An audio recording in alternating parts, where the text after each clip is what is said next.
All right, Case, so this is weird. It Brad doesn't Marchand look right. At TD Garden in a Florida Panthers jersey. On your screen, if you're watching on YouTube, that's what we see. We're showing the B-roll. If you're listening, it's Brad Marchand skating around that spoke to be, again, in a Panthers jersey. No, like as you see, I'm at a loss of words. What goes through your mind seeing that? It feels like a cabbie prank. Did you ever see those? I almost said back in the day, years ago. It was a Canadian show that this guy used to go to the rinks and do pranks with the players. Yeah. So this feels like one of those. I was just transported back to like a bad. Yeah, prank. it's like the Kyrie Irving, like Uncle Drew stuff. Yes. Have him dress up like an old man. Yeah. And bust everyone's butt. This is Brad Marchand. Like, how funny would this be? It's not funny. It's not. It's still taking a while to get used to. Now, Brad Marchand did speak with the media, and he spoke about the possibility of his return to the Boston Bruins one day. This is what he had to say. I mean, I can't. I don't know, I guess is how I would respond. I don't know what the future brings in terms of how it plays out in the summertime. I know, it didn't come together now. Can things change down the road? Potentially, but that's to be seen. So, I'm sure we'll have a conversation down the road, but I don't know where that goes. So, I mean, obviously I would still love, like, it doesn't change my love for the city and the will to want to be here has never changed. I don't think that it will ever change. It's just whether it can have a meeting of the minds and kind of come together, but to be seen. What's your Still hear the pain in the voice. So much. It was tough to listen to. I mean, I don't think he's fully processed it yet. No. Like, I know he's made the most of it with, the social media stuff, the text messages, everything else. But, that very much is somebody to me who has not fully processed it. It happened fast. He wanted to stay. There's a difference in how much Brad Marchand wanted a year in AAV, how much the Bruins were willing to pay in AAV. Mm-hmm. And it is for someone that's given everything to that hockey team. It is a business end of the day. And him talking at a separate instance with the media, he's saying, I've witnessed Don be one of the best general managers in the NHL. I understand it's a business. It was best for both sides. Said all the right things. It doesn't make it any easier to process. No way at all. And something else that I thought about, I still try to process this over the weekend, is imagine getting the tap on the shoulder. Imagine being entrusted with following up a guy like Patrice Bergeron and wearing the C on your chest. When you get rewarded that kind of responsibility, I would almost assume a part of you feels safe to stay with this organization. You know what I mean? Like, when you follow up greatness, it almost tells you you're safe. So I think that that's another level of, I don't want to call it blindside, because obviously, Brad Marchand has said his part and Don Sweeney has said his part, but it's just it just kind of adds to the blind side of the trade. Yeah. And speaking about that C, speaking about the leaders, who would it be moving forward? Because all the talk is for next season, who would wear that C on their jersey, is what Marchand said about the Bruins' future leaders. Yeah, I talked to Pasta. I haven't talked to Chuck. He's tried to reach out a couple times, and I talked to him there. We're gonna link up here today. But been with Pasta a long time. Seen him go from a little boy to one of the best players in the world. It's been incredible to see. But they both lead in different ways, and I think they're especially together. The way I look at that is like a Bergie Z type thing where. They're co-leaders where they have different things that different ways they can lead, and but they've been around, they've seen it, and the way that Z and Bergie have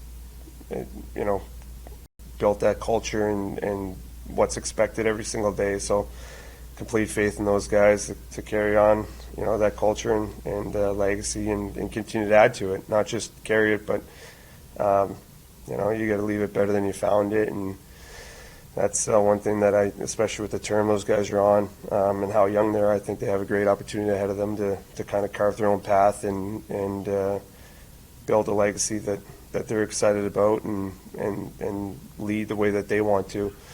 That's what Z did when he came in, is he had an idea of how he wanted to lead and how he wanted to change things, and he put it in motion. And then Bergie came in, and the two of them just took over and did their thing. So those guys have that opportunity to do the same thing now. It's Brad Marchand, and they're mentioning, the captains that were the guys that wear that C on their sweater before he got there, and one that eventually wore it.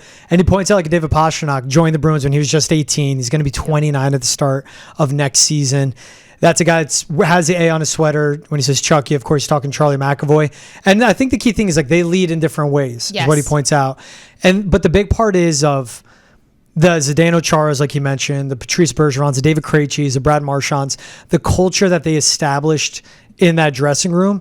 That's what's important for someone that wears the next to carry that on, because those guys, like, it was something serious. Yeah. How good of leaders, the 4 guys I just named that are now no longer with the Bruins established, now it's time for Charlie and David Pastrnak to carry that on. Yeah, and that's a tough choice considering what they both mean to the organization, right? Because there's a number of reasons why one would think that it's going to be Pasta, but I think there's also a number of reasons why everyone thinks, okay, Chucky's up next. Yeah. I mean, I got a chance to chat with Brick on Hockey Hub, and he just said, both great options, but in his mind, he's like, I could more so see it leaning towards Charlie McAvoy taking over at this next gesture. So luckily, nothing they have to stress about the rest of this season, but it's definitely hard. And plus, when you have a friendship and relationship with the former captain, it creates this, it takes you a minute to find what your style is within that culture.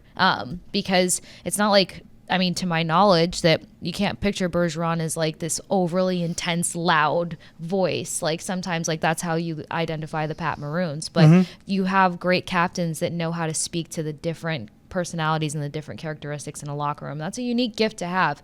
And I think that with the change coming down the pipeline, and as this team starts to get a little bit younger, you have to have a little bit of a versatile voice as your next captain. Yeah, I think that's what's important. And a guy like Charlie McAvoy, I mean, his 200-foot game, the physical play, we've seen the hits he's laid out for Team USA, let alone for the Bruins. That's someone you want to wear the C on the sweater. When you look at it, I mean, think about the guys in that locker room now. It's Charlie McAvoy, David Pastrnak, Hampus Lindholm.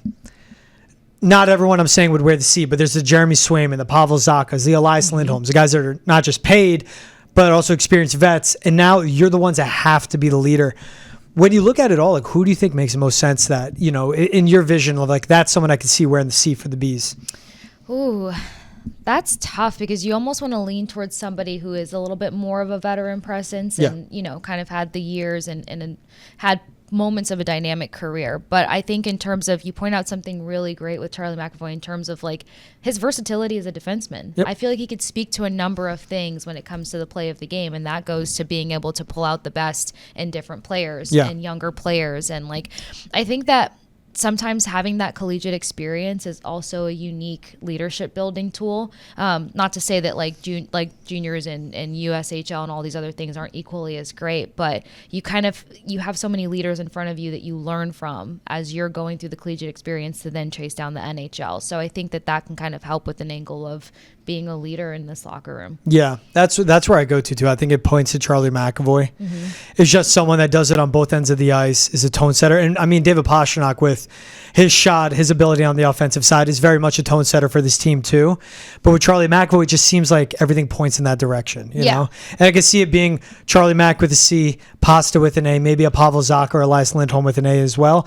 Or maybe a Hampus Lindholm when he's back and healthy and with the team full time, and maybe a younger guy, but I think it's way too early. But like the guys that you look like down the line, that's Patras, the Larais, those are the ones that have the A's and possibly a C on their sweater one day too. Yeah, definitely. I mean, even Casey Middlestat maybe.